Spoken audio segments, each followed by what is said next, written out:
Yes. So thank you everyone, and once again I do welcome you all to my class. This is my second first semester class on the questions and answers of Oedipus Rex, Oedipus the king.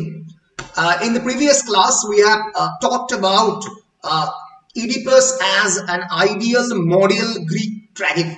So, what are the basic characteristic features that Oedipus carries with it to be a model Greek tragedy? We have discussed in the previous class, and we have also discussed about how Oedipus, the main character, is an ideal tragic protagonist in the Aristotelian sense of the term. Aristotle has written a great doctrine called Poetics, which has been published around 335 BC and is generally considered as the only surviving theory of dramatic work on the Western tradition. And Oedipus the Rex was written around 429 BC, as you all know. So Aristotle's text was written almost 100 years after Oedipus Rex, and it is generally considered that it follows Oedipus Rex. It follows all the dramatic works by Aeschylus, Sophocles, and Euripides. So theory comes later, the literature comes first. সাহিত্য সবসময় আগে লেখা হয়, এটা প্রথমে এসছে, তারপরে theory এসছে। ফলে এই দুটো যে answer, one answer is about the ideal tragic hero and another answer is about the model Greek tragedy. এই দুটোর যখন তোমরা আনসার লিখবে তখন কিন্তু তোমাদেরকে অ্যারিস্টটলের কথা মেনশন করতেই হবে। এছাড়াও আমি বেশ কয়েকটা অন্যান্য প্রশ্নের কথা আগের দিনের ক্লাসে বলেছিলাম, তো আজকে সেই প্রশ্নগুলো একটু আমরা দেখে নেব যে আর কি কি প্রশ্ন 10 নম্বরের ইডিপাসে যদি একটু ঘুরিয়ে প্রশ্ন হয় আসতে পারে। We have already discussed about this question. Yes, ball sir, যেটা বলার স্যার এই কথাটা তো বলাই যেতে পারে যে স্যার যে Aristotle created the concept of tragedy inspired by say Oedipus the Rex. Absolutely. Aristotle created the concept of the tragedy inspired by Oedipus Rex, not only Oedipus Rex but also other Aeschylean, Sophoclean and Euripidean drama. Oedipus Rex একটা বিরাট বড়, তার পিছনে কারণ অবশ্যই, কারণ Oedipus Rex কে নিয়ে একটা বড় অংশ তিনি খরচ করেছেন পলিটিক্সে। এছাড়া যে প্রশ্নগুলি আসতে পারে তার মধ্যে একটা অন্যতম প্রশ্ন হচ্ছে fate is an overarching presence in Sophocles' Oedipus the King. Justify. ফেট মানে হচ্ছে ট্র্যাজিক ফেট আমরা বলতে পারি, বা ডেস্টিনি বা নেমেসিস, এই Oedipus Rex-এ একটা অন্যতম বিষয়। তো এই আনসারটাকে নিয়ে যদি আলোচনা করতে হয় তাহলে আমাদেরকে গ্রিক ড্রামাতে ফেটের যে কনসেপ্ট সেইটা নিয়ে একটু আমাদেরকে বুঝতে হবে। তো সেটা আমরা একটু আলোচনা করার দেখি, একবার চেষ্টা করি।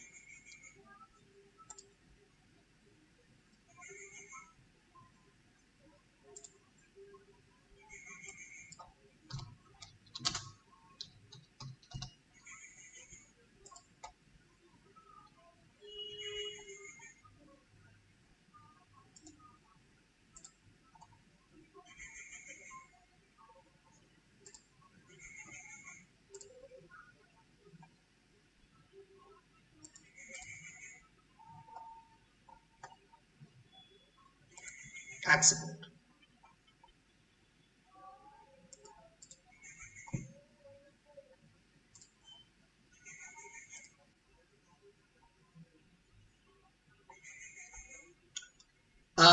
প্রথমেই যেটা আমাদেরকে বুঝতে হবে সেটা হচ্ছে the role of the fate in the Greek drama. So what was fate?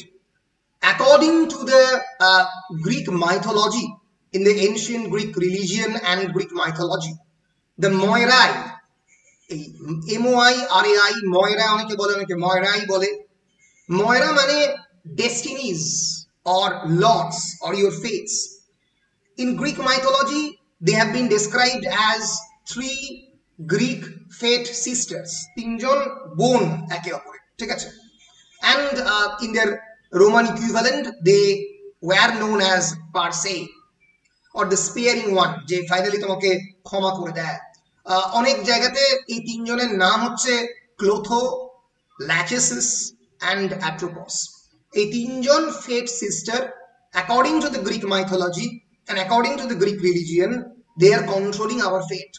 And these three fate sisters are basically spinner and threader. Spinner and threader মানে তারা বসে বসে একটা জায়গাতে একটা পোশাক বনে, এরকম একটা ইমেজারি গ্রিক মাইথোলজিতে ক্রিয়েট করা হয়েছিল। এবং এই পোশাকের যে প্রত্যেকটা ফ্যাব্রিক, যে প্রত্যেক মুহূর্তে যে বুনছে যখন এই পোশাকটা, এই প্রত্যেকটা ফ্যাব্রিক হচ্ছে we the human beings. So in Greek mythology or in Greek religion, human beings were generally presented as a very arbitrary human being. They are being always controlled by the fate. বুঝতেই পারছো, Greek tragedy লেখা হচ্ছে প্রায় আজ থেকে near about 2400-2500 years ago, যখন human being এর life খুবই আনসার্টেন ছিল। যে কোনো সময় যে কোনো বন্য প্রাণী মানুষকে তুলে নিয়ে চলে যেতে পারতো, যে কোনো ন্যাচারাল ডিজাস্টারে মানুষের মৃত্যু হতে পারতো। ফলে ন্যাচারালি গ্রিক মাইথোলজিতে ফেট বা ডেস্টিনিকে অনেক বেশি করে এমফাসাইজ করা হয়েছে। যত বেশি মডার্ন টেকনোলজি এবং অন্যান্য জিনিসপত্র এসছে, মানুষের ঈশ্বরের প্রতি বা এক ধরনের আমরা বলতে পারি ভাগ্যের প্রতি বিশ্বাস কমেছে। কিন্তু এনশিয়েন্ট গ্রিক রিলিজিয়ন বলো, এনশিয়েন্ট হিন্দু মাইথোলজি বলো, অনেক বেশি স্পিরিচুয়ালিস্টিক ইন নেচার, অনেক বেশি ফেট বা ডেস্টিনিকে রেকগনাইজ করতো। এবং গ্রিক মাইথোলজিতে প্রথম থেকে এই ময়রার কথা পাওয়া যায়।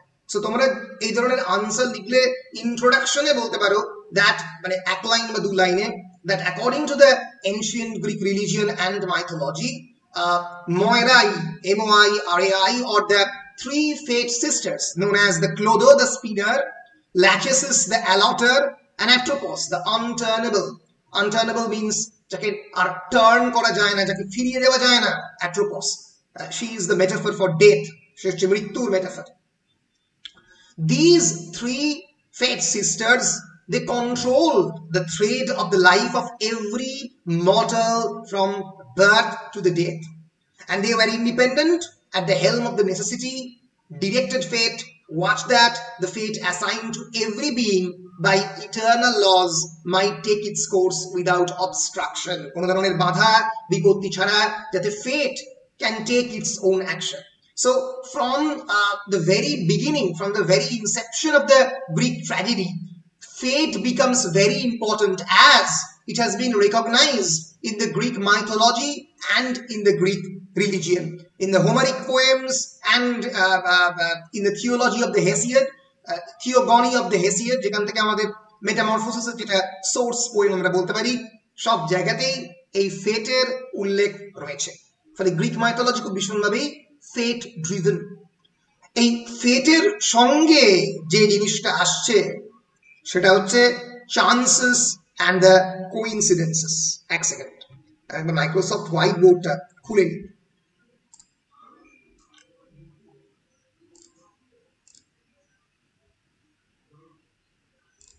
সো গ্রিক মাইথোলজিতে অন্যতম ইম্পর্টেন্ট ফ্যাক্টর হচ্ছে আমরা বলছি fate, specifically three fate sisters, and of course in the Greek tragedy, দাঁড়াও কেউ একটা আসছে,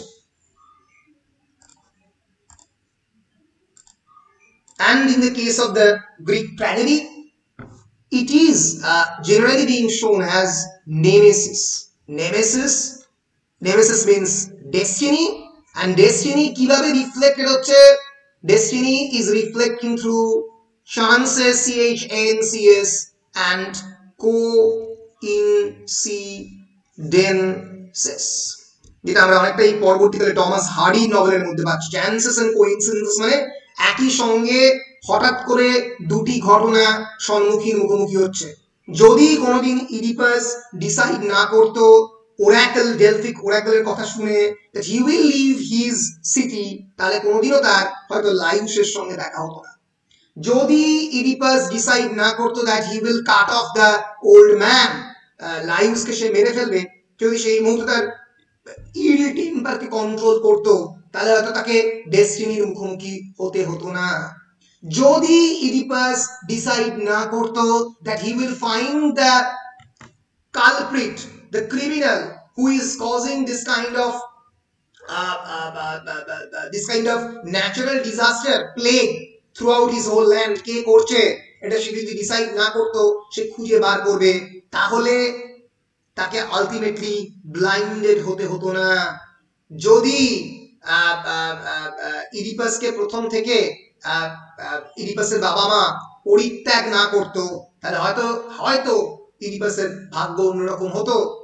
ফলে প্রথম থেকেই আমরা দেখতে পাচ্ছি fate plays a very important role through the chances and coincidences, যেগুলো ঘটনাগুলো হওয়ার কথা নয়, কিন্তু হঠাৎ করে ঘটনাগুলো পরস্পরের সম্মুখীন হয়ে যাচ্ছে। তুমি আজকে ক্লাসে কোনো একটা অফলাইন ক্লাসের সময় কামাই করলে, স্যারের তখন দুবরাজপুরের সিনেমা হলে থাকার কথা নয়, কিন্তু স্যার হঠাৎ করে দুবরাজপুরের সিনেমা হলে তখনই সিনেমা দেখতে গেছে এবং তোমাকে দেখে ফেললো। So it is destiny. It is destiny based on chances or the coincidences. ঠিক আছে, তো এই রকম ভাবেই ডেস্টিনি অপারেট হয়, যেটা হওয়ার কথা নয় সেটা হঠাৎ করে হয়ে গেল। তো যাই হোক না, আমার ছাত্রছাত্রী যদি এরকম ভাবে সিনেমা দেখতে যায়, আমি যাতে মোটেও অখুশি হব না, বরঞ্চ খুশি হব। ফলে সেরকম ভয়ের কিছু নেই। আমি জাস্ট একটা এক্সাম্পল দিলাম বিষয়টাকে বলার জন্য। হ্যাঁ, আপনি স্যার দুবরাজপুরে সিনেমা দেখতে আসবেন না? হ্যাঁ, সেটা অন্য কথা। তো বেশ, তো যাই হোক, বিষয়টা হচ্ছে যে এইভাবে চান্সেস অফ দ্য কোইন্সিডেন্সেস অপারেটেড হচ্ছে। তো এবার আমরা যেটা করব সেটা হচ্ছে এই আনসারটা কিভাবে লেখা যেতে পারে সেগুলোর দিকে একটু দেখাবার চেষ্টা করব। এখানে এরকম ইন্ট্রোডাকশনে দুটো লাইন বলবো? হ্যাঁ, প্লিজ বলো, অবশ্যই বলো। The ancient Greeks and Romans also believed the oracle of Apollo says something will happen, it shall happen. They also believed that the destiny is determined at birth by fate. Three sisters, gods who control each individual's life and death. Gods rule over the fate of each human, and there is nothing he or she could do to change it. True. Very good, খুব ভালো। এরকম ভাবে একদম প্রথমেই ইন্ট্রোডাকশনে পরিষ্কার বলে দিতে পারো যে ডেস্টিনি কিরকম ভাবে কন্ট্রোল করছে গ্রিকরা। তো এখানে যেভাবে শুরু করছে, that no tragedy in history or fiction can equal the horror of the tale of the Oedipus. The plot here is no doubt simple and can be told in a sentence. What is the plot? That an oracle foretells that Oedipus shall slay his father and marry his mother. Not only the parents but also Oedipus, when he is grown to manhood in the house of the Polybus and Merope, have tried their best to avoid the oracle. But the oracle ultimately proves true, making all the human efforts futile. এরকম ভাবেই শুরু করতে পারো, এরকম ভাবেও শুরু করতে পারো। আবার যেরকম আমি ব্যক্তিগতভাবে স্বাগতটা বেশি পছন্দ করছি, আমি নিজে হলে স্বাগতের মতো করেই শুরু করতাম, যে ফেটের যে ওভারপাওয়ারিং রোল সেটা দিয়ে শুরু করতে পারো, যেটা কয়েকজন ক্রিটিককে কোট করতে পারো পরবর্তীকালে, যে according to white man Oedipus has nothing to do with his fail.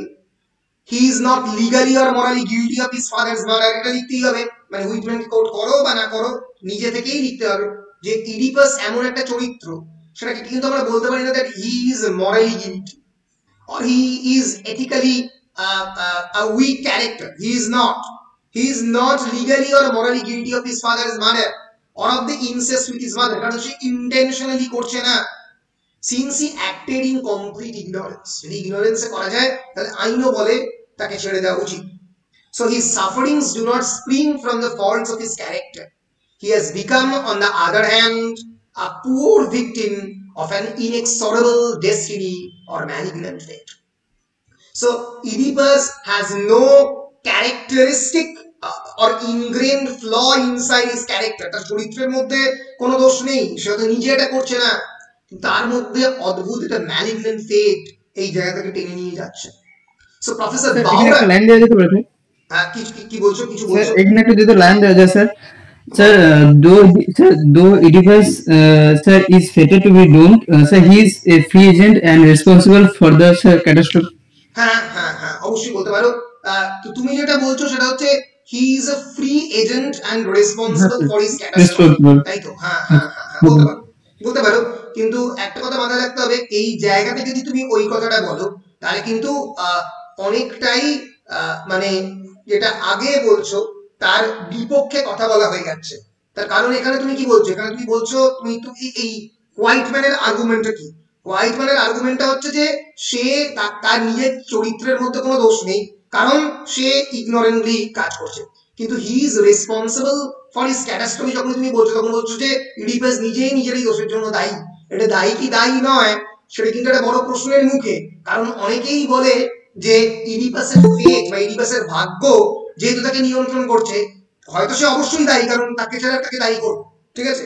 কিন্তু গ্রিক ড্রামাতে যে মেন ট্র্যাজিক ক্যারেক্টার সে কিন্তু নিজে অতটাও দোষী নয় যতটা নেই চান্সেস এন্ড দ্য কোইন্সিডেন্সেস তাকেই দোষের সামনে নিয়ে আসছে। তুমি যেভাবে বলছো সেরকম ভাবে উত্তরের আর্গুমেন্ট তৈরি করা যায়, আর আমি যেভাবে বলছি সেভাবে উত্তরের আর্গুমেন্ট তৈরি করা যায়, ঠিক আছে?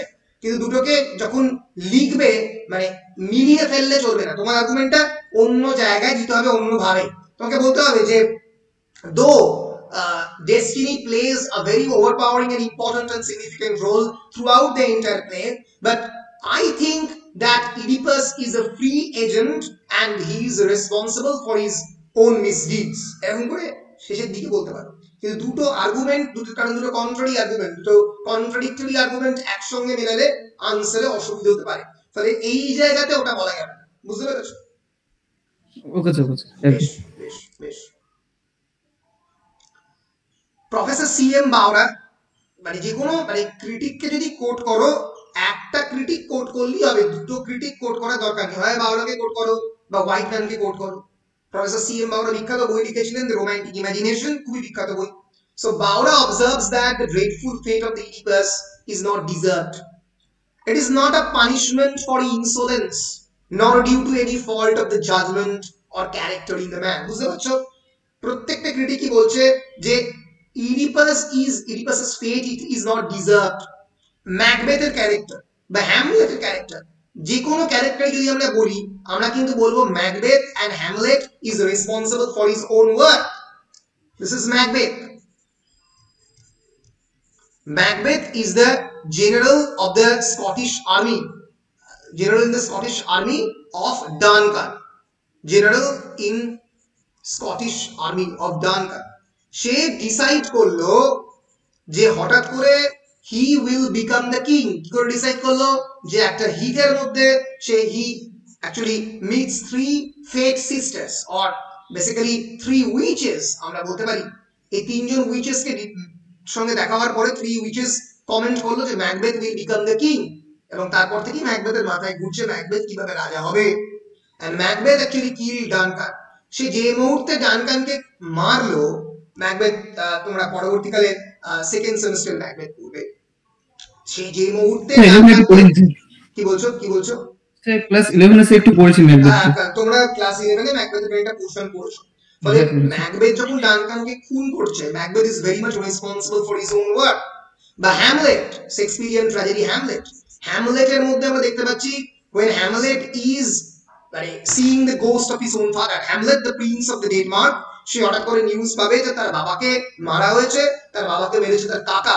সে পরবর্তীকালে ডিসকভার করবে uncle Claudius has killed his own father, creating a kind of evil nexus along with his mother. তার মা এবং কাকা একটা কনস্পিরেসি করে তার বাবার কানে বিষ ঢেলে দিয়েছে। কানে বিষ ঢালার মেটাফরটা হচ্ছে মানে it's a metaphor, but actually এরকম ভাবে মানে তার বাবাকে ঘুমের মধ্যে দুপুরবেলা মেরেছে, এরকম একটা নিউজ হ্যামলেটের ফাদারের গোস্ট, হ্যামলেটের বাবার যে গোস্ট, গোস্ট মানে ভূত, মানে বেসিক্যালি ভূত বলতে আমরা এই ক্ষেত্রে হ্যামলেটের কনসিয়েন্স বা তার বিবেককে বলতে পারি। সেই ভূত তাকে ইনফর্ম করবে গোস্ট যে uncle Claudius and my own wife Gertrude has killed me. এবং তারপর থেকে পুরো প্লেটাতে হ্যামলেট প্রোক্যাস্টিনেট করে যাবে।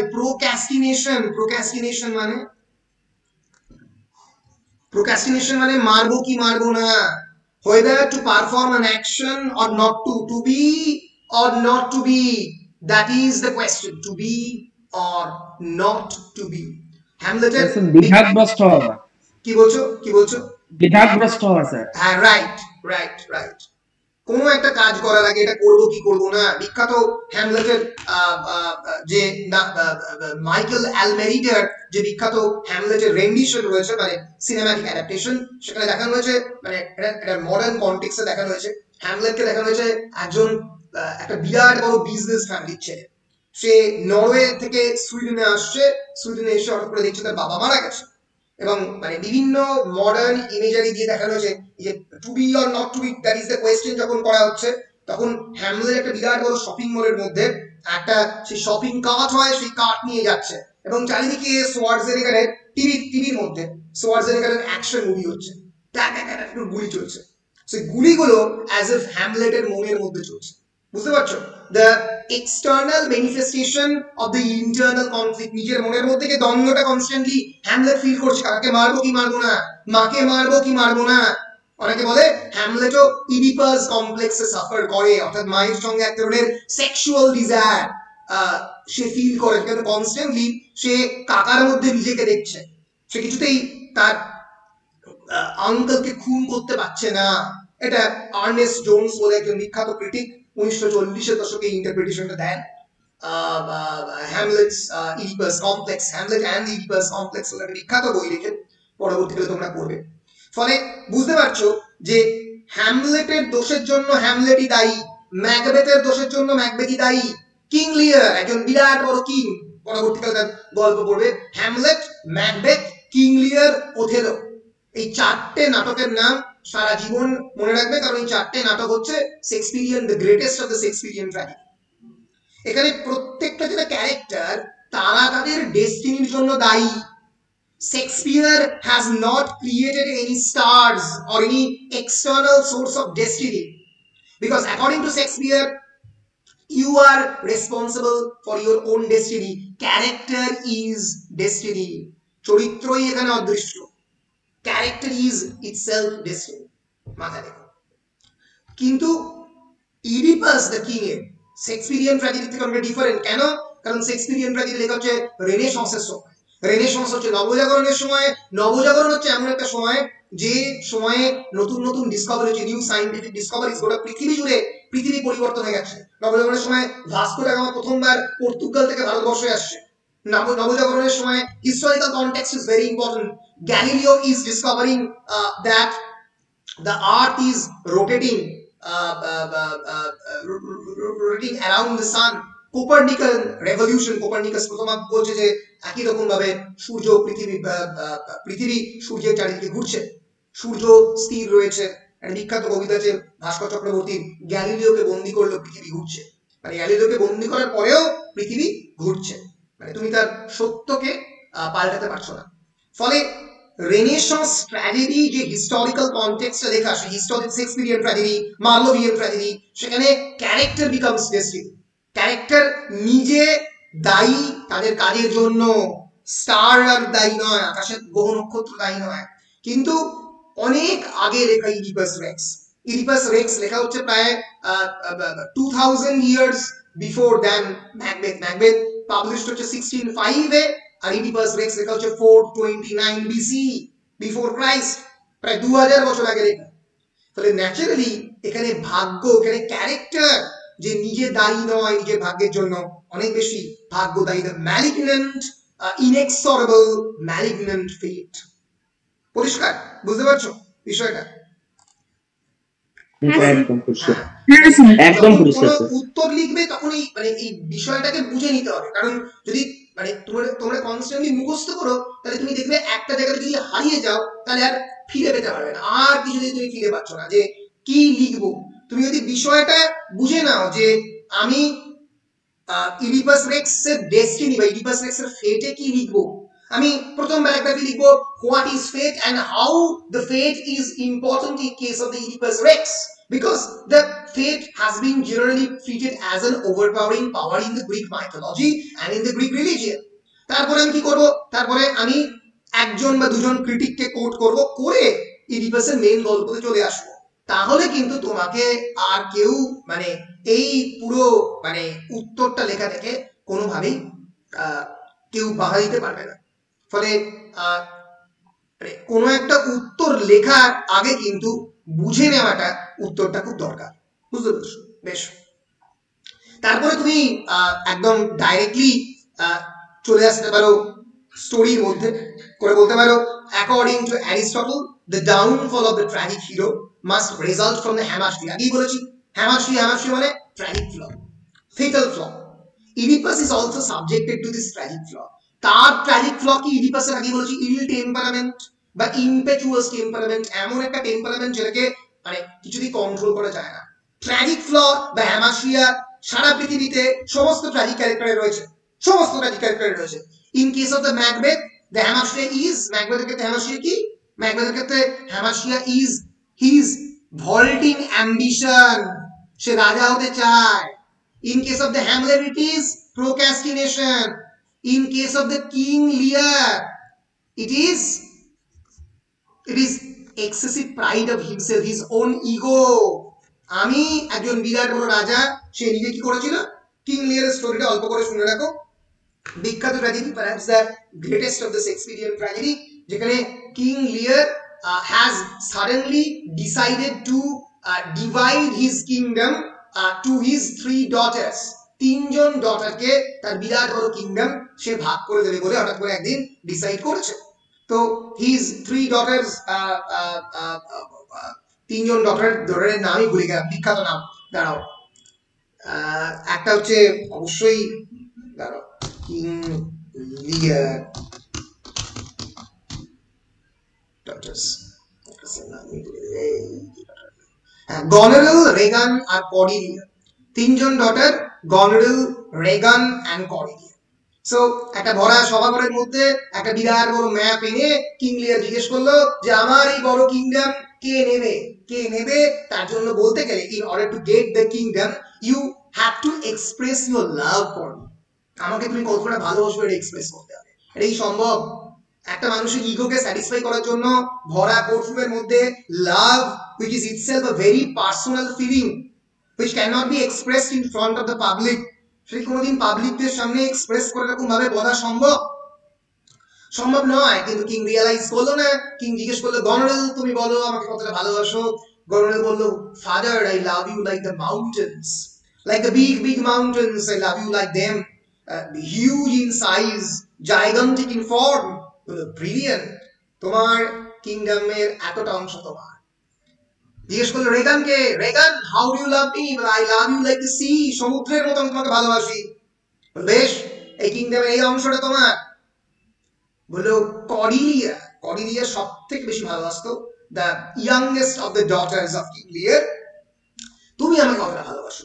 Cordelia doesn't want to express herself in the public that how much he loves King Lear. He says, Father, I love you as much it requires, as per the need, যতটা প্রয়োজন, নুনের মতো। রান্না থেকে এরকম নুন যতটা লাগবে ততটা দেওয়া হয়, আমি তোমাকে ততটাই ভালোবাসতে চাইবো। কারণ কিং লিয়ার তো রেগে আগুন, ওয়াই, কেন তুমি আমাকে এত কম ভালোবাসো? বলছে আমাকে তো ভালোবাসা অন্য মানুষদের জন্য রাখতে হবে, আমার সন্তানের জন্য, আমার ফিউচার হাজবেন্ডের জন্য, আমার ফিউচার জেনারেশনের জন্য। লিয়ার রেগে আগুন, বললো কোনো সম্পত্তি পাবে না কর্ডিলিয়া, সমস্ত সম্পত্তি পাবে গনেরিল এন্ড রেগান, সব সম্পত্তি নিজে তাদের নামে লিখে দিয়ে লিয়ার বললো যে বেশ, এবার আমি কর্ডিলিয়ার বিয়ে এইখানেই দিয়ে দেবো, দিয়ে কর্ডিলিয়ার বিয়ে দিয়ে দিল। তারপরে সেই বিখ্যাত স্টোরি যেটা এখনো বৃদ্ধাশ্রমের গল্প, সেটা হচ্ছে গনেরিল এবং রেগান কিং লিয়ারকে তাদের কিংডমে ঢুকতে দিল না। কিছুদিন বাদে বললো তোমার 100 যে রেটিনিউ, তোমার যে বিরাট বড় লিয়ারের যে রেটিনিউ, প্রচুর লোকজন তার পিছনে পিছনে ঘুরছে, তাকে ছেটে ফেলতে হবে। আস্তে আস্তে লিয়ারকেই ছেটে ফেললো। কারণ বিখ্যাত সেই হিথ সিন, একটা বিরাট বড় হিথের মধ্যে, হিথ মানে তোমরা জানো ভ্যালি ইন দ্য ইংল্যান্ড, সেখানে লিয়ার তার একটা দ্য অক্টোজেনারিয়ান 80 years old সে ঘুরে বেড়াচ্ছে, সেই বিরাট বড় ভ্যালির মধ্যে দিয়ে তার কাছে কোনো পোশাক নেই, আশাক নেই, সে পাগলের মতো প্রকৃতিকে ডাকছে যে যদি পারো তো আমার এই 2 ডটারকে শেষ করে দিও। কিং লিয়ার শেষ হচ্ছে সেই বিখ্যাত সিন দিয়ে যেখানে রেগান এবং গনরিলের সঙ্গে যুদ্ধ হবে। করিলিয়ার যেখানে বিয়ে হয়েছিল the kingdom of the France, তার সঙ্গে ইংল্যান্ডে যুদ্ধ হবে এবং লিয়ার তখন মারা যাবে। লিয়ারের মৃতদেহ প্রায় করিলিয়ার কোলে রেখে করিলিয়া জিজ্ঞেস করছে ভগবানকে, ইয়েস অর নো, আমার বাবাকে তুমি বাঁচাবে কি বাঁচাবে না? 5 বার নো, বিখ্যাত 5 টাইমস নো হয়েছে, অ্যাজ ইফ ভগবানের সঙ্গে কনভারসেশন হচ্ছে নো, ভগবান বলছে no, no, as if God is answering back no. Then she resigns, no, তাহলে আর হবে না, আর ফিরবে না বাবা। তো এইভাবে লিয়ার শেষ হচ্ছে। লিয়ারের ট্র্যাজেডি ইগোর জন্য, কিন্তু লিয়ার is himself responsible for his own ego. King লিয়ার নিজের ডেস্টিনির জন্য নিজে দায়ী, অন্য কেউ দায়ী নয়, অন্য কোনো এক্সটার্নাল ফোর্স নয়, অন্য কোনো ফেট নয়, কোনো আকাশের তারা নয়, কোনো ডেলফিক ওরাকল লিয়ারকে বলেনি যে সমস্ত কিংডম তুমি দান করে দাও গনরিল এবং রেগানকে। লিয়ার নিজে ডিসাইড করেছে। In the Renaissance times, in the Shakespearean times, the tragic protagonist is himself responsible for his own actions, অন্য কেউ নয়। এই রকম ভাবেই কিন্তু ফেটকে বিভিন্নভাবে বিভিন্ন ট্র্যাজেডিয়ানরা বিভিন্নভাবে রিপ্রেজেন্ট করার চেষ্টা করেছে। বুঝতে পেরেছো? তো দিস ইজ কিং লিয়ার। যদি কিং লিয়ারের আসল মানে নাটক কেউ দেখতে চাইতে তাহলে কয়েকদিন আগেও তো দেখানো যেত, এখন আর দেখানো যাবে না কারণ সৌমিত্র চট্টোপাধ্যায় বেঁচে নেই। মিনার্ভা থিয়েটারে সৌমিত্র চট্টোপাধ্যায়ের রাজা লিয়ার যদি কেউ দেখতে, আমি বিশ্বাস করি মানে আমি আমার জীবনকালে এরকম অভিনয় কোনোদিন দেখিনি। একদম মানে হলের মধ্যে মানে স্টেজে লাইভ দেখতে হবে মিনার্ভা থিয়েটারে রাজা লিয়ার, পৃথিবীর অন্যতম শ্রেষ্ঠ অভিনয়। আমি আমার স্যারদের কাছে জেনেছি যে কলকাতা বিশ্ববিদ্যালয়ে যখন জ্যোতি ভট্টাচার্য লিয়ার পড়াতেন তখন মানে অনেকেই বলতেন যে মানে বাংলার মাটিতে কিং লিয়ারকে ওরকম ভাবে খুব কম লোকই পড়াতে পারতো, প্রফেসর জ্যোতিভূষণ ভট্টাচার্য। আমার এখনো মনে আছে যে আমার বেশ কয়েকজন শিক্ষক আর কি কলেজের, তারা সৌমিত্র চট্টোপাধ্যায়ের রাজা লিয়ার স্টেজের মধ্যে দেখেন এবং দেখে বেরিয়ে এসে বলেন সৌমিত্র চট্টোপাধ্যায়ের রাজা লিয়ার অসাধারণ, দুর্দান্ত, অনন্য সাধারণ, কিন্তু ক্লাসের মধ্যে জ্যোতি ভট্টাচার্যের পারফরমেন্সটা একটু মনে হচ্ছে বেটার ছিল। মানে উনিও ক্লাসের মধ্যে ওই রকম ভাবেই পারফর্ম করতেন, মানে একদম মানে এক দিন হয়তো 2 বা 3টে সেন্টেন্স করতেন, 1 বছর 2 বছর ধরে লিয়ার পড়াতেন, 2 বা 3টে সেন্টেন্স করতেন এবং লিয়ারকে অ্যাকচুয়ালি অ্যাক্টিং করে দেখাতেন ওরকম ব্যারিটোনের ভয়েস। তো যাই হোক, দিস ইজ কিং লিয়ার। সো দেখলে যে শেক্সপিয়ারিয়ান ট্র্যাজেডিতে প্রত্যেকটা প্রোটাগনিস্ট কিন্তু তাদের ডেস্টিনির জন্য নিজেরাই দায়ী। পরিষ্কার বলো? বেশ, একদম দলের মতো বেশ। So Oedipus is subjected to this tragic flaw. This tragic flaw is impetuous temperament worsened by his pride and self-assertion, and his catastrophe comes through it. এর ফলেই Oedipus's catastrophe। Thus, it can be said that his rash temperament, which encourages him to send Creon to Delphi to know the cause of the plague in the country before anyone else has thought of it. So, he sent Creon to the Delphic oracle in order to know who has caused the plague. এই যে তার constant জানার ইচ্ছা যে কে করেছে, এটাই তাকে ultimate tragic destruction এর দিকে নিয়ে আসে। Again, on the first mention of the prophet Tiresias, he sends twice for him. On Creon's return, he does not wait to hear the oracle in private, and on hearing it in public, he said publicly, he, in the pride of his intellect and strength, at once undertakes the whole burden of the quest. Quest means khoja, who is the murderer, who is the plague creator. His impetuous proclamation of a curse on the slayer of the Laius, an unnecessary step promoted by his public spirit, makes the situation worse, giving a clue to the disclosure of the whole truth. কে লাইভসকে মেরেছে সেটা জানতে চাওয়ার যে public প্রচেষ্টা, এগুলো তাকে ultimately ডিস্ট্রাকশনের দিকে নিয়ে গেছে। সুতরাং আমরা বলতে পারি as a characteristic Greek tragedy, King Oedipus is a religious play and specifically emphasizes the superintendence of the divine power over the human action.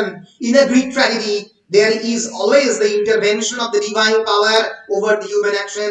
Human action is being controlled by the divine power. In the case of a Shakespearean Renaissance tragedy, it is not. The human intention is more important than the divine power. There lies the difference between a Renaissance tragedy and a Greek tragedy. So while Oedipus's hamartia is doubtless his helplessness before a mighty and rather relentless force is without dispute. So Oedipus's যে destiny সেটা তো mighty and relentless force, তাকে হারানো যায় না, এবং Oedipus সেই ডেস্টিনির কাছেই আলটিমেটলি হার স্বীকার করছে। আমরা শেষ করতে পারি এইভাবে যে his declaration, his requisition of the prophet and his quarrel with Creon are no doubts indicative of his infirmities, but without them his tragedy has been shaped already and was first rooted in the very reading of the oracle that he would kill his own father and marry his own mother. মানে সে যদি ক্রেয়নের সঙ্গে ঝগড়া না করতো, সে যদি লাইউসের মার্ডারের ইনভেস্টিগেশনের charge কাউকে না দিত, তা সত্ত্বেও কিন্তু এই ট্র্যাজেডি হতো। কেন হতো? বিকজ প্রথম থেকেই ইডিপাস যে ডেলফিক ওরাকল, সেই ওরাকল শুনেই তো তার বাবা মা তাকে ফেলে দিয়েছিল, এবং সেইটা শুনে সে আবার অন্য জায়গা থেকে অন্য জায়গায় চলে এলো। সো প্রথম থেকেই the tragedy is rooted on the Oracle.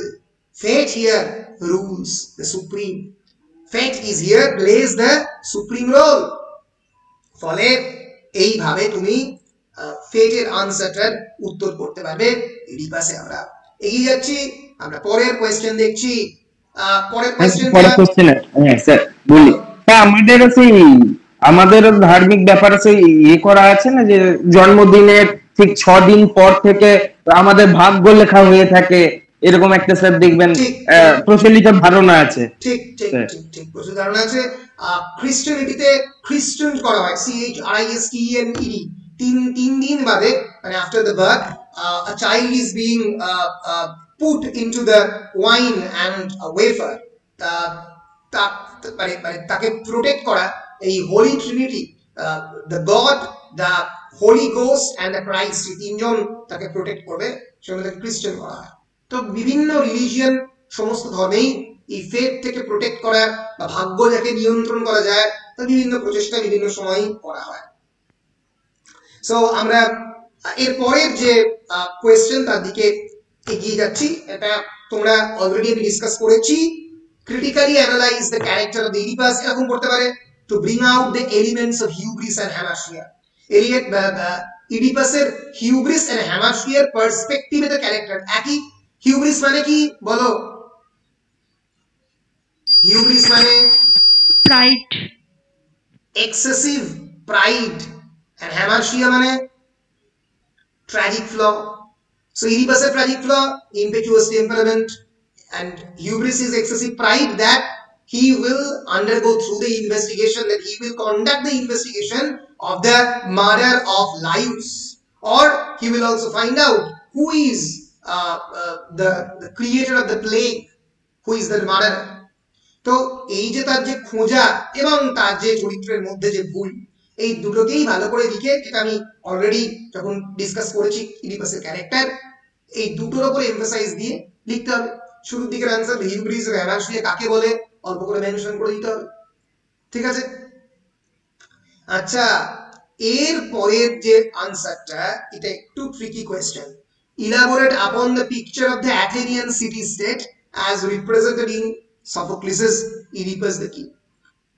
দেখি কেউ একটু বলার চেষ্টা করো। Athenian city-state, role of the Athenian city-state in Oedipus. অনেকটা স্যার একই হবে, কারণ সিটি স্টেটে ওই যে বলতে গেলে স্যার এই কথাগুলো বলতে হবে, আমি বলে দিচ্ছি বলছি স্যার, ওই যে ওই কথাগুলো বলতে হবে যে তারা প্রচন্ড ভাবে এর উপর বিশ্বাস করতো, পেটের উপর বিশ্বাস করতো, ওরাকেলের উপর বিশ্বাস করতো, এবং তারা রাজার উপর সম্পূর্ণ আস্থা ভরসা রাখতো, রাজার ভরসার উপরেই সমস্ত কিছু চলতো, রাজার কথাবার্তায় চলতো, এবং ওরা অ্যাপোলো ছিল তাদের আরাধ্য। এইরকম ভাবে সেই কথাগুলি বলতে হবে। ঠিকই বলে দিয়েছে, ও মোটামুটি একেবারেই ঠিক কথাই বলেছে। এটাই স্যার সাজিয়ে যদি বলতে হয় যে বলতে হবে তাহলে হ্যাঁ হ্যাঁ ওটাকেই মানে সাজিয়ে নিজের মতো করে বলতে হবে। তো আমি জাস্ট একটা হিস্টোরিক্যাল ব্যাকগ্রাউন্ড আর কি বলে দিচ্ছি। সেই সময়ে যখন আর কি ইডিপাস রেক্স হচ্ছে তার কয়েকটা আগে একটা বিখ্যাত নেশিয়ান ওয়ার, একটা বিখ্যাত ওয়ার তখন কিন্তু হয়েছে, এটা জেনে রাখো। সেটা হচ্ছে পেলোপোনেশিয়ান ওয়ার। পেলোপোনেশিয়ান ওয়ার শুরু হচ্ছে 431 থেকে 404 বিসি, আর ইডিপাস রেক্স লেখা হচ্ছে 429-এ। তাহলে বুঝতে পারছো যে মানে যখন পেলোপোনেশিয়ান ওয়ার চলছে, এটা বিরাট বড় গ্রিক ওয়ার, যেখানে কিন্তু এনশিয়েন্ট গ্রিক ওয়ার, যেখানে অ্যাথেন্সের সঙ্গে ডেলিয়ান লিগের একটা বিরাট বড় যুদ্ধ হয়েছিল, বুঝতে পেরেছো? এবং এই যুদ্ধের ফলই অনেকে বলে ইডিপাস রেক্স, পেলোপোনেশিয়ান ওয়ারের ফল, যেখানে এত মানুষ মারা যাচ্ছে, এত মানুষের মৃত্যু ঘটছে, প্লেগের মতো প্রায় মানুষের মৃত্যু ঘটছে। Peloponnesian War, it's an ancient Greek war fought by the Delian League led by the Athens against the Peloponnesian League by the Sparta. স্পার্টার সঙ্গে অ্যাথেন্সের যে বিরাট বড় যুদ্ধ। স্পার্টাও একটা সিটি স্টেট, নগর রাষ্ট্র, অ্যাথেন্সও একটা ছোট্ট নগর রাষ্ট্র। পেলোপোনেশিয়ান ওয়ারটা গোটা ইতিহাসের মধ্যে একটা খুব গুরুত্বপূর্ণ একটা হিস্টোরিক্যাল ওয়ার, হিস্টোরিক্যাল ওয়ার। এবং স্যার স্পার্টা এথেন্স ছিল সেই টাইমের সবথেকে শক্তিশালী রাষ্ট্র, নগর রাষ্ট্র তখন অ্যাথেন্স, এবং স্পার্টার সঙ্গে যে যুদ্ধ হয় এর ফলে অ্যাথেন্স অনেকটাই দুর্বল হয়ে পড়ে, আলটিমেটলি অ্যাথেন্সই এই যুদ্ধে জেতে। তো এই অ্যাথেন্স এবং স্পার্টার যে এইটা এই পেলোপোনেশিয়ানের ওয়ারের উল্লেখ তোমরা যদি সিটি স্টেটের কোয়েশ্চেনটা পড়ে, অ্যাথেন্স এর ইনফ্লুয়েন্স সিটি স্টেট অল্প শুরুর দিকে তোমরা করতে পারো, যে এই পার্টিকুলার পিরিয়ডেই কিন্তু লেখা হচ্ছে আমাদের ইডিপাস রেক্স। যেহেতু the role of the ancient city state has been negotiated in this Peloponnesian war, যে সিটি স্টেটের সত্যি কতটা প্রয়োজনীয়তা রয়েছে, অ্যান্ড যে সাম্রাজ্যবাদ, যে ইম্পেরিয়ালিজম, সেটা কিভাবে সিটি স্টেটের ক্ষতি করছে। কারণ Athenian democracy, remember it was a Democratic state, Athens কিন্তু ডেমোক্রেসির মাধ্যমে তাদের প্রত্যেক দিনের যে অ্যাক্টিভিটি সেটা ডিসাইড করতো। রাজা ছিল অবশ্যই, কিন্তু তাদের কোনো ডিসিশন কিন্তু, অ্যাথেন্স ওয়াজ আ ডেমোক্রেটিক স্টেট, সেই ডেমোক্রেটিক স্টেটকে ভেঙে দেওয়ার চেষ্টা করেছিল Sparta.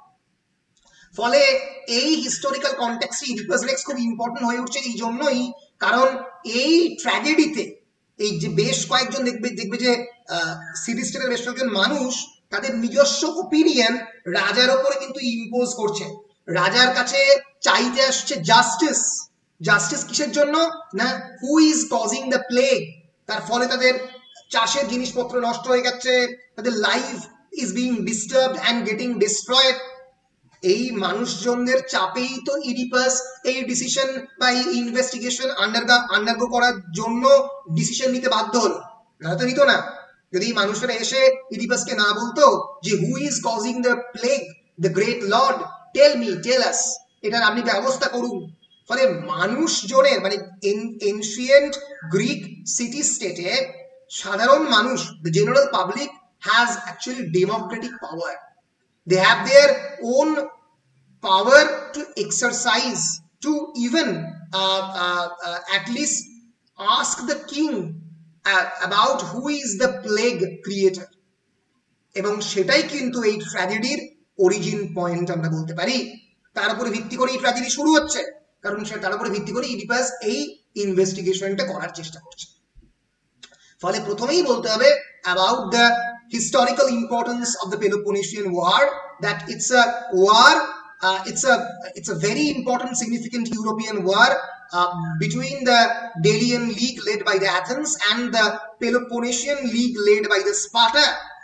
This war is very important and it ends with signing the peace of the Nicaeis.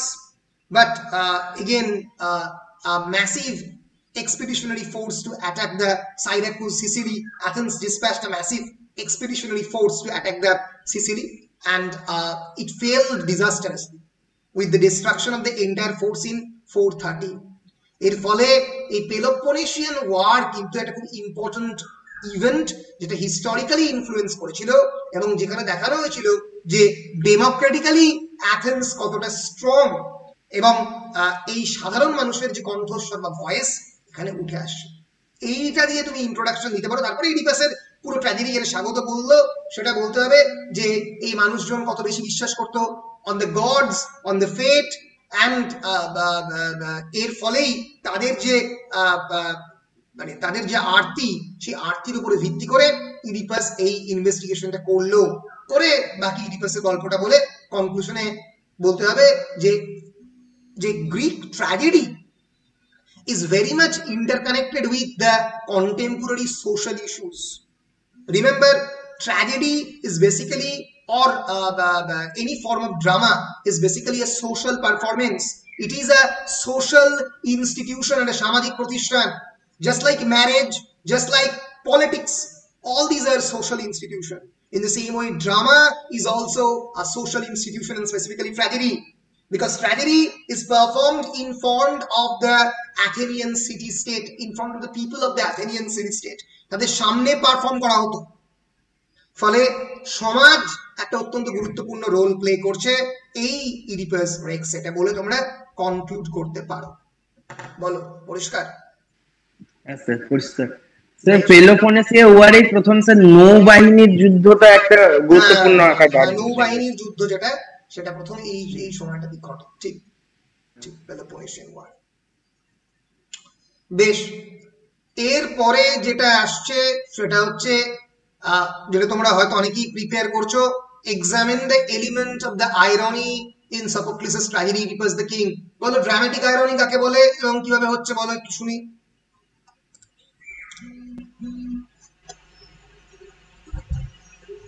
বলো, অন্য কেউ বলতে পারো, কে বলবে? কে বলবে? শ্রেয়সী বলবে? শ্রেয়সী? হ্যাঁ স্যার। ড্রামাটিক আইরনি, হ্যাঁ স্যার। একটু বলো। স্যার ড্রামাটিক আইরনি মানে স্যার স্পিকার আমাদের সামনে স্যার ভুল বলছে, কিন্তু স্যার অডিয়েন্স জানে সত্যিটা, স্যার ওটাকে স্যার আমরা ড্রামাটিক আইরনি বলতে পারি। Right right right. এবং এবার বলো যে এই আইরনিটা ইডিপাসে কিভাবে হচ্ছে, একটু খুবই সহজ, বলো। স্যার চেষ্টা করো। ইডিপাস, হ্যাঁ করবে, ও বলে নি, কারণ তুমি করো, ঠিক আছে? বেশ, শেষেটাও আছি। হ্যাঁ তুমি তো আছো, ঠিক। শ্রেয়সী বলো, তুমি বলো। ইডিপাস যখন স্যার বলছে যে স্যার ক্রিয়নকে যখন স্যার ডেলফিতে পাঠালো এবং স্যার যখন অ্যাপেলো বললো যে লায়াসের মার্ডারারকে বাদ করতে হবে, তখন স্যার ইডিপাস স্যার পুরো একদম সিটিকে ঘোষণা করে দিল যে এটা যে কে জানে লায়াসের আসল মার্ডারার। কিন্তু স্যার সামনে যারা অডিয়েন্স বসে আছে স্যার তারা তো জানে যে actually Oedipus is the real murderer of Laius. Sir ওটাকে স্যার একটা বলা যেতে পারে dramatic irony. Right right, absolutely. আর বলো। ওটা তো বড় বড় স্যার এই মুহূর্তে কিছু। আচ্ছা আচ্ছা আচ্ছা, এবার আরেকটু কি বলছো? অরিজিৎ বলছো নাকি? অরিজিৎ? হ্যাঁ স্যার, স্যার ওটাই বলতে গেছিল, যেহেতু স্যার ইডিপাস নিজে যদি মারা সে তো স্যার। হ্যাঁ স্যার ওটাই। ঠিক ঠিক ঠিক ঠিক। সো এরপরে স্বাগত বলবে। সো বেসিক্যালি আইরনি কি? Irony, in its broadest sense, is a rhetorical device or a literary technique in which what on the surface appears to be the case or to be expected differs radically from what is actually the case. যেটা আসল case, আসল জিনিস, তার থেকে যেটা appear করছে, মানে সামনে যেটা আসছে, দুটো কিন্তু একেবারে ডিফারেন্ট। এইখান থেকে কিন্তু এই source of the irony. Audience very well knows that who is the murderer. Tiresias, the foreteller or the prophecy maker, knows very well who is the murderer.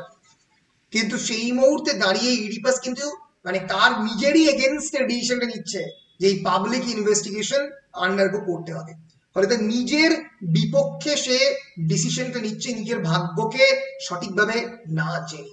এটাই হচ্ছে ইডিপাসের যে ট্র্যাজিক ডেস্টিনি, তার প্রথম সোর্স আমরা বলতে পারি, তার প্রথম যে ভুল পদক্ষেপ।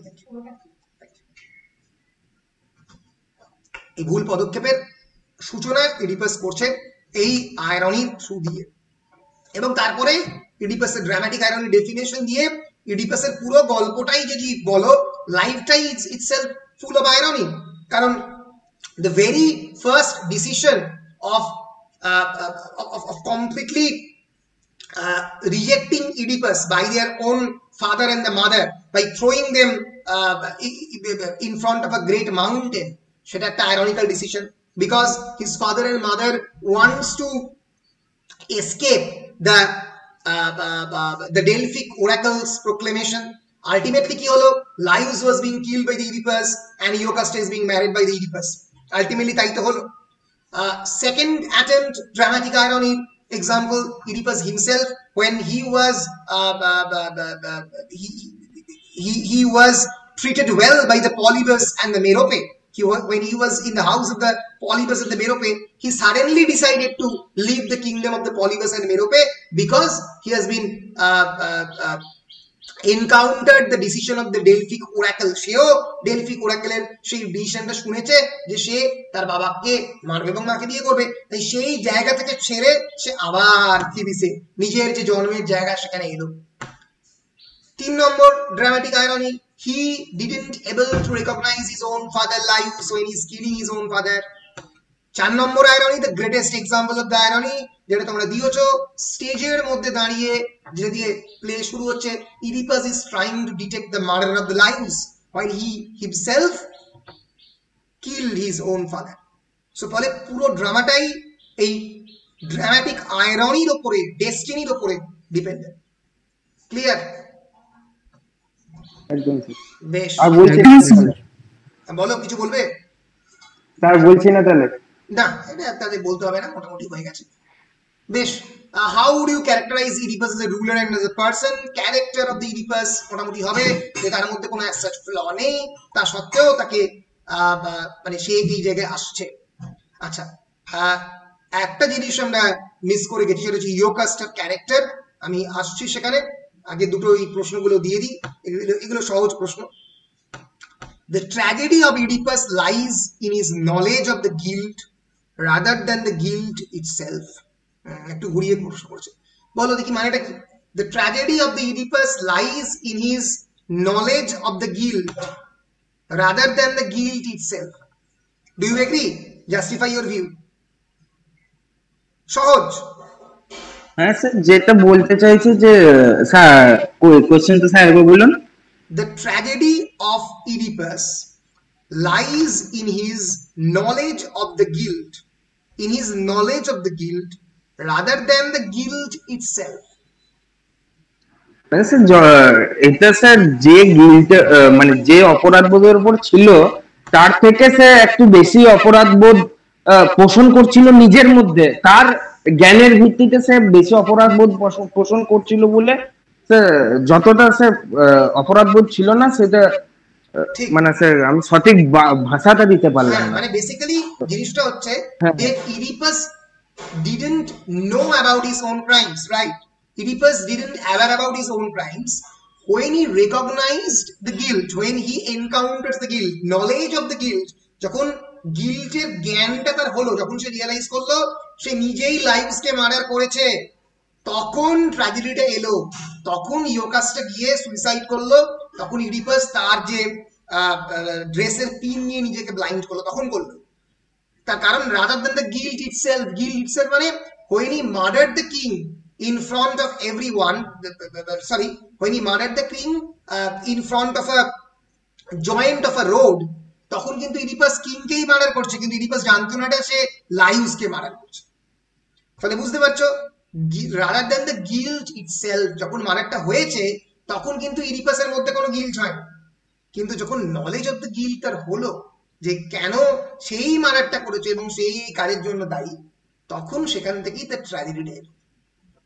পরিষ্কার?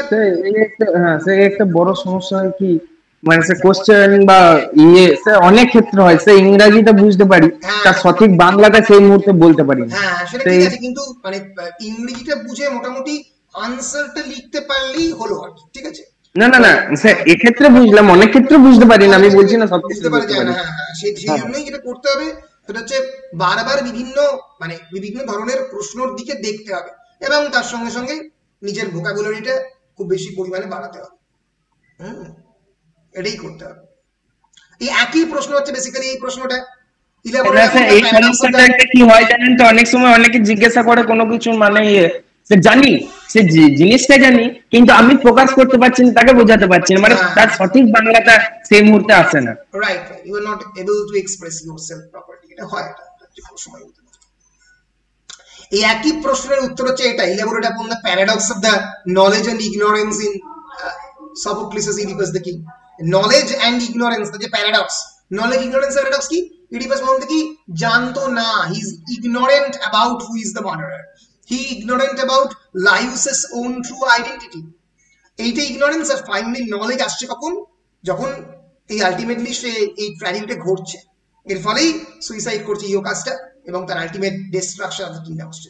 সো নলেজ অ্যান্ড ইগনোরেন্স এর প্যারাডক্সের উপরেই ইডিপাস দ্য কিংটা বেস করা। এই প্রশ্নটা আর এই প্রশ্নটা, knowledge of the guilt rather than the guilt itself, প্রায় একই। এই নলেজ এবং ইগনোরেন্সের উপরেই এই একই প্রশ্ন sight and the blindness, elaborate upon the paradox of the sight and the blindness. Sight and the blindness এখানে কি, it is metaphorically being treated, not literally, but literally Oedipus নিজেকে ব্লাইন্ড করে দিচ্ছে। কিরকম আইরনিটা ভালো করে বোঝো। Oedipus was not a blind man. Oedipus প্রথম থেকেই তো দেখতে পেত, তাই তো? বলো, দেখতে পেত তো? হ্যাঁ স্যার, হ্যাঁ স্যার, হ্যাঁ স্যার, বুঝে ব্লাইন্ড করেছিল। সে যখন দেখতে পেত তখনই সে মার্ডার করেছে, কিন্তু যখন আলটিমেটলি সে রিয়েলাইজ করলো, তখন তো যার জীবনে তখন তার নলেজ এলো that he is the murderer, তখন he has been blinded himself. So it is going opposite. যখন তার, এটা একটা ড্রামাটিক আইরনির এক্সাম্পল, যখন তার সাইট ছিল, যখন তার চোখের ফিজিক্যাল দৃষ্টি ছিল, তখন সে মার্ডার করেছে, he committed all the crimes on that time. But when he suddenly realized about his own ignorance, then he blinded himself. So knowledge comes with blindness. জ্ঞান এলো তখন ইডিপাস নিজেকে অন্ধ করে। এইটাই হচ্ছে paradox of the sight and the blindness, paradox of the knowledge and the ignorance. The tragedy of the Oedipus lies in his knowledge of the guilt rather than the guilt itself. এটাই বিভিন্ন নামে express করছে। বুঝতে পেরেছো? বলো, প্রশ্নটা বুঝতে পেরেছো তো প্রশ্নগুলো? হ্যাঁ স্যার, বেশ, হ্যাঁ স্যার, ভেরি গুড। এবার একটাই মোটামুটি বাকি আছে যেটা অনেক সময় পড়তে পারে, সেটা হচ্ছে ক্যারেক্টার অফ ইয়োকাস্টা। ইয়োকাস্টার ক্যারেক্টার তোমরা একটু অল্প বলো, তোমাদের কি বক্তব্য, তারপর আমি বলছি। বলো, এই গল্পের মেইন হিরোইন বলা যেতে পারে, বা চিফ উইমেন প্রোটাগনিস্ট আমরা বলতে পারি এই গল্পটা। আমি পরে বলছি। আচ্ছা, আমি তো বলছি, হ্যাঁ আমি মোটামুটি বলছি, আমি স্যার পরে বলে দিচ্ছি। বেশ বেশ, ঠিক আছে, যদি বলা থাকে তো স্যার বলে নেন, তারপর আমি বলছি। ঠিক আছে। So who is Iocasta? Iocasta is the mother of the Oedipus who rejected the son from the very beginning. Rejected in the sense that she actually left his own son to be eaten by the hungry animals or to be thrown in the mountains. So Iocasta is the heroine of the play. She is more slightly drawn than the hero because খুব একটা তাকে well represent করেনি। She is presented as the loyal and loving wife of Oedipus. Though she lacks the dignity and the dynamic spirit of the Oedipus, she is not the less important character in the drama. Sophocles serves more dramatic purpose through her character. But the whole narrative of the play centers around the character of the Iocasta and Oedipus. Oedipus এবং ইয়োকাস্টাকে ঘিরেই গোটা ন্যারেটিভটা। Without Iocasta, there can be no Oedipus, because literally there can be no Oedipus. Oedipus cannot born without Iocasta, and the drama would surely lose much of its dramatic suspense and tragic effect. The কারণটা হচ্ছে এই যে the very taboo of what? A son marrying his own mother. এই যে ট্যাবুটা, এটা কিন্তু ইয়োকাস্টার ক্যারেক্টারের through দিয়ে এই ড্রামাটিক সাসপেন্স এবং ট্র্যাজিক এফেক্টটা ক্রিয়েট করছে এই প্লের যারা অডিয়েন্সের মধ্যে, এই প্লের যিনি ক্রিয়েটার সফোক্লিস, তিনি ক্রিয়েট করছেন। সো আমরা জানি suspense is essential to both tragedy and the comedy, And Sophocles' main task in this play is to hold the spectators by the chain of the suspense. And he holds the suspense to the end of the play through the character of the Jocasta. Had there been no Jocasta, the suspense would end after the death of the king Laius. But as Jocasta is still present in the play, there is the eager waiting for the fulfillment of the second part of the oracle, that the son will marry his own mother. So first part of the oracle, that the son murders his own father, it is the fulfilled audience. In the second part, that the son is marrying his own mother and ultimately he will realize it. So Oedipus married his mother Jocasta in complete ignorance, and when hideous truth comes to light after a long period of time, there is the mounting suspense to witness the dire effect of this unnatural matrimony. Matrimony means marrying the mother. এই যে একটা মানে খারাপ effect এটা কিন্তু এভাবেই হচ্ছে। Again, Jocasta is a character who accelerates the crayon and tells Oedipus that the former king Laius was murdered by a robber at the cross of 3 roads in the forest. This reference to the cross of the 3 roads reminds the hero that he once killed a man there. He doubts himself, but to be sure of his guilt, he makes detailed investigations. সে জানতো যে এই 3টে cross রোডে সে একবার একজন মানুষকে murder করেছে। So at last, the hard truth comes out that he himself is the criminal. The resolution is completed when she hangs herself. এখানে একটা ইম্পর্টেন্ট জিনিস যে সে তাকে হ্যাং করলো, নিজেকে হ্যাং করলো, এবং এর ফলেই the king blinds himself with the pin of the costume of the queen and brings the denouement of the play. So এই যে বার্নার্ড শয়ের একটা বিরাট বড় উক্তি, that no conflict no drama, দ্বন্দ্ব না থাকলে কোনোদিন ড্রামা হবে না। এই প্লের যে মেন দ্বন্দ্ব, সেই দ্বন্দ্বটা উঠে আসছে কিন্তু ইয়োকাস্টা থেকে। ইয়োকাস্টা যদি না ইডিপাসকে জন্ম না দিত, যদি না ইডিপাসকে পরিত্যাগ না করত, তাহলে এই দ্বন্দ্বের জন্ম বা এই আলটিমেটলি এই গ্রিক ফেটের যে আলটিমেট রিফ্লেকশন সেটা কোনোদিন হতো না। So Iocasta is not guilty of any conscious error, মানে তার মতোই সে কোনো কনসিয়াস এরার কখনো করেনি। জাস্ট লাইক হিম, সে যখন জেনেছে যে ইডিপাস তাকে মারতে পারে, সে ফেলে দিয়েছে। ইডিপাস তার হাজবেন্ডকে মারতে পারে, সে ইডিপাসকে নেগলেক্ট করেছে, ফেলে দিয়েছে। But unfortunately she has committed a grave moral default unconsciously and cannot escape the doom of the fate. সে এই যে ভাগ্যের চাকার যে ultimate doom of the fate, সে কিন্তু সে অ্যাভয়েড করতে পারছে না। and in the end which she meets is possibly the only alternative left to a woman in her position. This is the end that does away with the unfortunate entanglement in which she has been unconsciously involved and contributes immensely to the effect of the catharsis which the play produces in full measures. So the ultimately aim of the play is to produce the idea of the pity and the fear, the feeling of the pity and the fear. A pity and fear production, Jocasta plays a very instrumental role in producing the pity and the fear by committing the suicide. So there is a very unfortunate entanglement of her. The doom of fate actually leads her to this kind of moral position.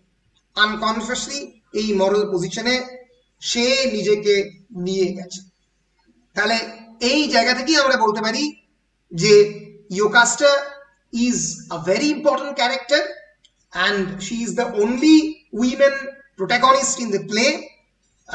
Though she cannot be blamed for her own actions, but unfortunately she involved herself into this kind of morally fallible work of entanglement. এইভাবে আমরা Jocastaর ক্যারেক্টারকে describe করতে পারি। বলো। হ্যাঁ, বলবো। বলো। Sophocles present Jocasta as only women character and only women character and a very important ভুল হয়ে গেল, উল্টো বলে ফেললাম। Sophocles presented Jocasta as a very important and only woman character in his play Oedipus the King. The Jocasta is a very uh, good as a wife, but not as a mother, as because she denied his own son uh, after his birth in very infancy of his child. Oedipus tells Jocasta about the strange occasion made by the Tiresias and makes the observation that Creon, her brother, has been involved in treachery to usurp his from the crown. Seeing Oedipus in trouble, Jocasta articulates a few uh, consolatory words to console her husband, worried at his mysterious birth. True. She tries to resume him by showing that prophets are often wrong. She relates an old prophecy made many years before her late husband Lear that their son would kill his father and marry his own mother, but their newly born male baby, who was actually Oedipus, was made to be uh, made to be pursued, and Lears was murdered by a gang of robbers. According to Jocasta, these events prove uh, inefficiency of the prophecies and oracles. And there is no need to worry about the prophet. Later, Jocasta treats incest with a Incestuous. start, Yes. starting likeness. Yes. She assured that a murder of a male child before Oedipus had shared their others bed in dreams to carve her husband's fear. She claims that everything a person does is at random. The audience familiar with the Oedipus story knows that what she says is foolish or wrong, but she has no reason to know the reality. Jocasta therefore successfully plays the role of a sensible character hmm of the play. হুম ঠিকই আছে, ভালোই বলেছো, ঠিকই আছে, উত্তরটা আমার ঠিকই আছে।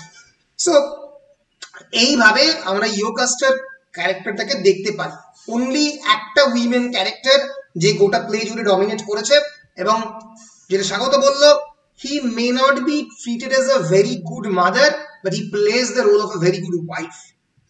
সো এইভাবে আমরা ইয়োকাস্টার ক্যারেক্টারটাকে দেখতে পাই। তো যাই হোক, আমাদের মোটামুটি 10 নম্বরের সমস্ত প্রশ্নই ইডিপাস রেক্সের আমরা আলোচনা করলাম। এর পরের ক্লাসে আমরা আলোচনা করব হচ্ছে 5 নম্বরের প্রশ্নগুলো নিয়ে, 5 মার্কস কোয়েশ্চেন গুলো ইডিপাসের আলোচনা করব। একটা ক্লাসে আশা করছি আলোচনা করে দিতে পারবো।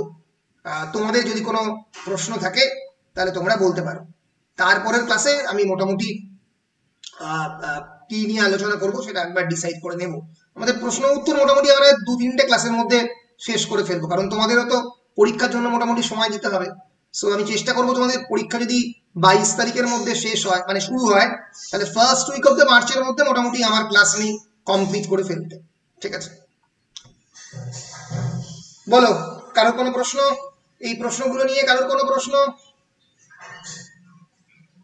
না স্যার, বেশ বেশ বেশ, তাহলে আমি যেটা করছি, I am stopping this class officially.